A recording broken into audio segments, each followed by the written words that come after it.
Yo halo, kembali bersama Lius Winarto. Di video kali ini kita akan bahas tentang motor cafe racer dari Yamaha RX King. Oke, penampilannya nih seperti ini.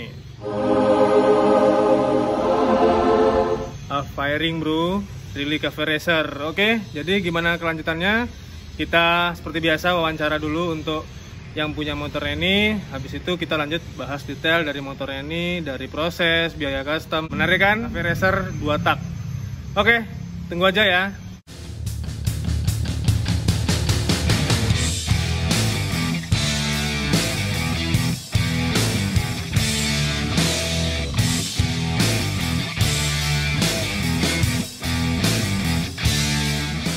Halo Yuda, apa kabar? Kabar baik, Yus. Asik, oke. Gimana? Udah berapa lama nih? Kita langsung aja bahas project motor lo yang RX King. Tuh, Y2, 2 tak bro, ya kan? Tuh, Really cafe racer. Yuk kita bahas lebih dekat lagi. Coba ceritain dong Yud, gimana sih sejarah motor lo nih Yud? Oke, jadi dulu nih sekitar 4 tahun lalu, emang passionnya sih di cafe racer, main motor custom. Siap. Udah gitu ketemu bahan, dapat RX King, terus lihat referensi, kebanyakan motor tahun 70-an 80-an itu kan 2 tak waktu motor GP lah gitu. Ya benar. Nah dari situ udah bangun motor cafe racer 2 tak, RX King. Dengan budget ala kadarnya. Dapat aremnya aftermarket punyanya di tracker, terus dipotong. Sorry koreksi. Apa namanya? Bukan arem cuk. Sorry ya. Gak apa-apa, lanjut aja. Shockbreaker depan lah ya. Dapat shockbreaker depan upside down dari di tracker. Marketnya sekitar 1,5 jutaan dulu. Abis itu di tracker kan dia agak lebih tinggi gitu. Biar bisa nyesuaiin cafe racer ya dipotong. Oke. Ya itu aja sih, pasang hornet, pasang tangki juga, tangki limpahan. Yang rejectan dulu. Oke. Tangkinya lagi reject, habis itu pasang hornet. Udah kayak gini nah. Terus ini aremnya RX King kan emang kotak. Ini custom ya? Di custom, aremnya kotak, habis itu ditambahin daging, dilas, jadinya kayak gini. Oke. Sebelumnya belum kayak gini, belum didempul, belum dicat. Nah dulu namanya kaleng rombeng. Nanti bisa lihat reviewnya ya. Kaleng rombeng. Jadi kaleng rombeng kayak gitu. Konsepnya tanpa finishing, nggak ada cat apapun, cuma di clear. Ini mengkarat, ini ditambahin daging mengkarat, semua juga mengkarat. Peleknya masih hitam. Berarti lebih ke konsep dusty gitu ya? Ya, lebih ke dusty kayak gitu. Oke, sip. Nah, seiring berjalannya waktu, 4 tahun yang lalu, berjalan waktu 2 tahun kemudian, agak bosan pengen ada project baru. Akhirnya ya udah beli firing jadi beli dulu. Tapi kata buildernya bilang, aduh udah apa ya, bahannya seng gitu, tipis dan jelek lah, nggak rekomen. Masih plat tapi? Plat tipis, lebih tipis dari ini lah bahannya. Ya udah akhirnya dibuatin lah firing ini. Di firing ini pakai LED. Ini berapa inch? Kurang tahu ya, punyanya Cetul kalau nggak salah. Berapa ya? Nggak sampai 5 nih. Yang Honda Bebek? Iya. Oke. Ya udah, ya karena LED terang ya udah cukup lah, nggak usah gede-gede juga. Terus udah gitu masuk ke tangki. Tangki akhirnya karena dulu tangkinya tangki reject, nggak presisi, ya udah dapat limpahan juga. Jadi dulu bekas tabrakan ada penyok-penyoknya kalau nggak salah di sebelah kiri. Udah ditempul rapi. Oke. Hornet beli jadi tapi dipotong karena kepanjangan, dipotong jadi lebih pendek. Ya, lebih pendek, lebih presisi lah, lebih lebih pasnya segini istilahnya. Ya, lebih nah ini kalau untuk joknya udah dapat di mana? Joknya ini joknya buat di joknya buat di pemecutan. Oke. Ada bengkel jok kecil kok gitu, tapi recommended hasilnya kayak gini. Oh yang kapan hari lu bilang ke gue itu ya? Ya itu dah. Terus siap. Minta gininya apa? Motifnya ya pasti motifnya ini diamond, terus sama si benangnya juga pakai benang yang abu-abu. Oke, biar matching sama setnya ya. Silver sih, karena benangnya nggak ada yang lebih terang dari abu-abu, ya udah nggak apa-apa, ini aja gitu, cukup. Oke.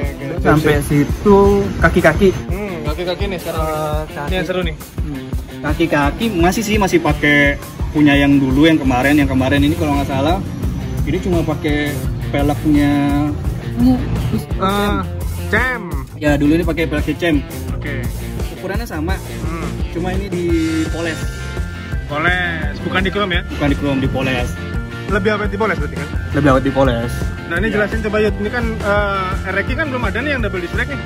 Nah ini coba jelasin, ini customnya kayak gimana nih? Double disc brake, sorry. Jadi tromol depan belakang masih pakai racking. Tromol depannya pakai cakramnya ya dari cakram yang gede. Nah yang gede, yang keren gitu.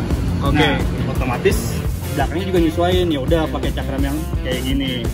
Kayak gini, ya mau nggak mau harus ngorbanin dudukan segala macam dibuatin. Akhirnya ya karena ini dulu basicnya tromol, dipakai plat almu dalamnya, pakai plat almu dibubut, terus ditambahin daging juga. Ini bossing apa namanya? Dudukan cakramnya ini. Dudukan cakramnya ya. Oke. Pakai plat almu juga, sampai bossing juga almu. Oke. Depan belakang sih almu semua, dan ya ini juga pangkon buat ini juga pakai almu sama. Oh iya, ini almu. Cakramnya juga pakai almu sih ini ya. Ini pangkonnya ya? Pangkonnya ini sih. Sudah. Oke, selain lebih ringan, dia jadi kelihatannya looknya sih lebih elegan gitu, lebih wow lah. Tapi mahal nggak sih? Ya, tapi kalau dananya lumayan. Tapi dia ngurangin berat berapa kilo, sekian kilo lah. Oke. Nah kalau mesin nih, gimana nih mesin? Karena low budget zaman itu masih 4 tahun lalu ya, 3-4 tahun lalu. Karena low budget jadi mesinnya bloknya itu pakai blok di custom, dipotong jadinya kayak gini. Habis itu ini di coating, coating atas. Terus yang bawah enggak sih, cuma dipoles sama catatan. Dalamnya sih ya dibikin semi biar lebih enak aja. Oke, ini selain itu kan ini mesin udah, kaki-kaki udah semua, bodi atas juga udah, sama lampu depan, terus sama shock breaker depan yang upside down punyanya tracker ya? Kawasaki punya berarti? Kawasaki.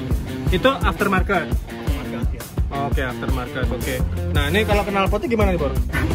Knalpotnya ini karena 2 tak itu agak sedikit sensitif, jadi ini udah ngabisin 2 knalpot. Ini knalpot yang kedua. Iya, knalpot yang pertama itu sama settingannya nggak dapet, jadi powernya sih gede, cuma larinya nggak ada gitu. Oke. Buatnya kalau nggak salah di daerah Batu Bulan. Akhirnya ini buatnya dari deket sih di Nangka. Ketemu knalpot ini? Ya ketemu knalpot ini, bahannya cuma bahan biasa lah gitu. Yang penting tarikannya enak gitu. Tarikannya udah cukup enak, cuma ya PR-nya knalpot ini sih. Pengennya sih nanti kalau udah ada budget lagi, ada budget lagi, ganti yang stainless lah gitu. Oh siap. Ini oli atas nih? Oli atas jadi pompa olinya hidup kok, hidup normal, ya udah dibeliin oli atas juga sih. Oke. Tabung olinya ini bisa dicari di aftermarket juga ya? Bisa dicari di Topet atau apa, bisa buat radiator juga kan. Oke, siap. Nah ini yang unik nih, ini kan agak ngambang nih untuk naruh kelistrikan, atau memang nanti akan ada project lagi nih di bawah tangki nih? Iya, terus project berikutnya sih ini sengaja tangkinya tuh dibuat ngambang biar banyak orang nanya, tangkinya ngambang sih? Ya itu udah dari pertanyaan itu jadi, tapi lama-lama oke juga gitu biar out of the box lah. Iya, siap. Beda yang lain ya, beda dari yang lain ya. Next projectnya sih buat nutupin si super kabel-kabelannya ini biar nggak jorok, dikasih plat aja sih, dicat silver aja gitu, jadi kelihatannya benar-benar ngambang, rapi gitu aja. Oh, masih ada PR sedikit. Oke, nah ini lagi satu nih, terakhir nih untuk cockpitnya nih. Iya. Ini ala-ala heli lah, helikopter lah ya. Bikin cockpitnya sengaja emang kayak gini. Ini RPM, tapi RPM-nya karena RPM-nya tinggi, ini cuma kebaca sampai, ini kan cuma 4 digit ya, sampai 9.000 sekian aja. Nggak bisa sampai, harusnya RPM-nya lebih dari 9.000 berapa gitu. Terus ini lampu, buat ngidupin lampu. Oh itu saklar sendiri? Saklar lampu. Oke, custom ya, buat lampu doang ya? Oke. Nah, akhirnya kenapa namanya COVID nih? Nih. Kenapa namanya COVID-19? Oke. COVID-19 nih. Nah, satu, proses pembuatannya itu, proses finishingnya, intensnya itu pas lagi COVID-19. Yang boomingnya ya? Iya, lagi pandemi itu. Karena saya juga kerjaannya nggak bisa dibilang nggak ada kerjaan gitu. Ya udah jadi lebih intens buat ngerapiin motor. Oke. Wayan Yoyo juga kayak gitu. Proses pekerjaan yang kedua, si builder pertamanya itu Om Dito. Kalau nggak karena COVID-19 dia nggak bakal pulang ke Bali. Itu dia. Pulanglah dia ke Bali. Pulang ke Bali ngerapiin PR-nya yang ditinggalin. Oke. Nah, habis itu ketiga sih, saya sih ngarepnya di motor saya ini bisa jadi kayak Cafe Racer-nya itu menyebar masif gitu kemana-mana gitu. Sedap. Ya, Cafe Racer virus 2 taknya juga menyebar masif kemana-mana. Anjay, siap. Keempat, kenapa namanya COVID-19? Jadi ini motor kalau misalnya kita ride bareng selalu dihindarin. Selalu ada jaga jarak aman. Karena suara, karena asap knalpot, karena oli sampingnya muncrat. Dan yang paling pertama apa tau nggak? Single seater bro. Jadi nggak bisa goncengan ya kan? Jadi udah jaga jarak, udah pasti sendirian. Oke. Kalau bisa pakai masker biar asapnya juga nggak ke kita juga. Siap. Teman-teman belakang malah jaga jarak dia, tidak 1 meter mungkin. Itu kenapa namanya COVID. Kenapa COVID? Oke, jadi bukan karena sesuatu hal yang kebetulan, bukan karena tematik, tapi memang konsepnya ada bener ya? Iya. Oke, sip deh kalau gitu. Oke. Satu lagi nih terakhir, kira-kira nih, udah habis berapa nih? Kira-kira aja. Kan ini ngerjain sendiri nih, part ada yang beli, pokoknya nih nggak diserahin ke bengkel full. Nah kira-kira budget berapa ngabisinnya? Kalau budgetnya detailnya persisnya sih Kurang lebih aja? Kurang lebih ya sekitar 10 jutaan mungkin ya. 10 jutaan ya? Karena mau bubut juga ke bengkel ya gitu bisa jadi kadang-kadang beli bahannya di toko di toko besi gitu, beli bahannya sampai nganterin bahannya ke toko bubut gitu. Bubut gitu. Terus ini dari remover sampai ngamplas sendiri semua. Ya, kecuali dempul udah orang yang profesional lah. Mengecat juga orang yang profesional gitu. Oke deh. Plus kerja kasar sanggup lah gitu. Oke. Sip. Oke guys, jadi itu aja wawancara kita bersama motor RX King COVID-19 ini by Chicken Moto ya, Yud ya? Yes, by Chicken Moto. Kalau misalnya nanti udah boleh ride, kita akan ride bareng tipis-tipis.